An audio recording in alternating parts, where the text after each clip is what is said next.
I am ready!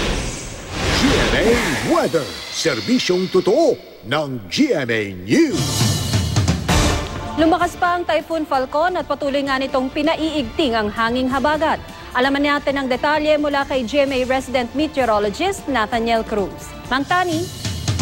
Yes, good evening Tina. Naglabas muli ng heavy rainfall warning ang Pag-asa kaninang alas 8 ng gabi para sa ilang bahagi ng Luzon. Nasa yellow rainfall warning level ang Zambales, Cavite at Batangas. Hanggang sa malalakas na ulan naman ang maranasan sa ilang bahagi ng Metro Manila, Bataan, Laguna, Rizal, Bulacan, Quezon at Pampanga hanggang alas 11 ngayong gabi.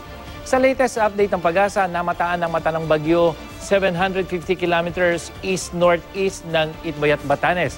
May lakas itong hangin na nasa 140 kilometers per hour malapit sa gitna at bugsong umaabot na ng 170 kilometers per hour. Inaasahang kikilos ito pahilagang kanluran sa bilis na 22 kilometers per hour. At base sa pinakahuling forecast track ng Pag-asa, hindi na ito inaasahan na tatama sa kalupaan at bukas na inaasahan na lalabas ng Philippine Area of Responsibility.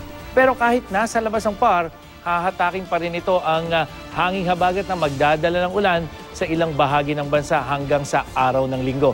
Sa ngayon, pinapayuhan ng may maliliit na sakyang pandagat na huwag munang pumalaot sa lahat ng seaboard ng Luzon at Visayas dahil posibleng umabot hanggang sa mahigit 4 na metro ang taas ng alon doon.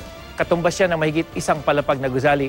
Ang malalaking barko naman dapat maging alerto sa posibleng pagtaas ng mga alon sa karagatan. Bukas, asahan pa rin na maghapong ulan sa halos buong Luzon base sa datos ng The Weather Company hanggang sa malalakas na ulan ng maranasan, yung mga kulay dilaw na yan, maliban sa ilang bahagi ng Bicol Region. Maging I am ready sa flash flood, landslide at bugso ng hangin. Sa Visayas naman, posible ang hanggang katamtamang ulan dyan sa may western section mula umaga yan hanggang gabi. At sa hapon, uulanin na ang natitirang bahagi habang ang buong Mindanao may pagulan sa hapon at hanggang katamtaman ng ulan dyan sa Zamboanga Peninsula, ARMM at dyan sa may northern Mindanao. Sa Metro Manila, maulan bukas at sa Sabado at sa Linggo, posibleng mahinang ulan na lamang ang aasahan. Mga kapuso, update naman po tayo sa typhoon na may international name na Nangka na nasa labas pa rin ng PAR. Sa track ng The Weather Company, posible itong umabot sa super typhoon category bukas po yan at baka lumapit o lalapit dito sa may PAR sa susunod na linggo.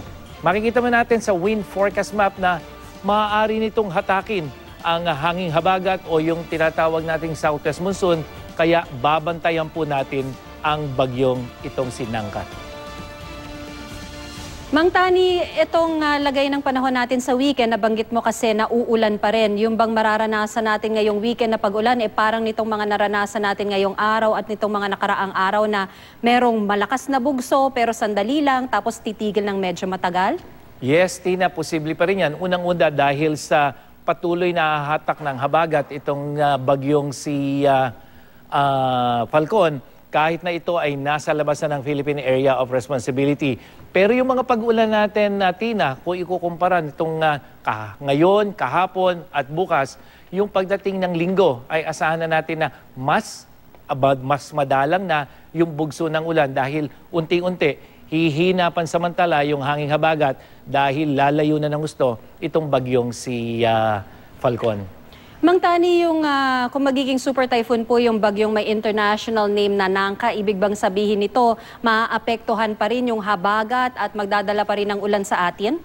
Yes, Tina, yan ay mangyayari kung kasi itong tinitingnan natin ngayon, ito yung forecast track ng The Weather Company.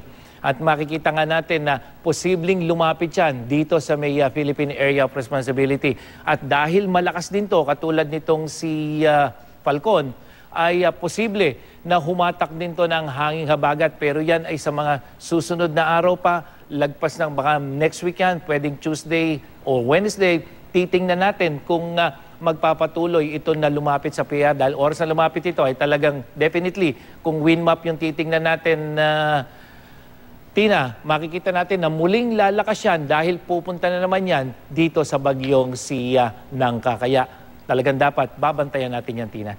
Okay, maraming salamat po, Mang Tani. Si Nathaniel Cruz po ang ating GMA resident meteorologist.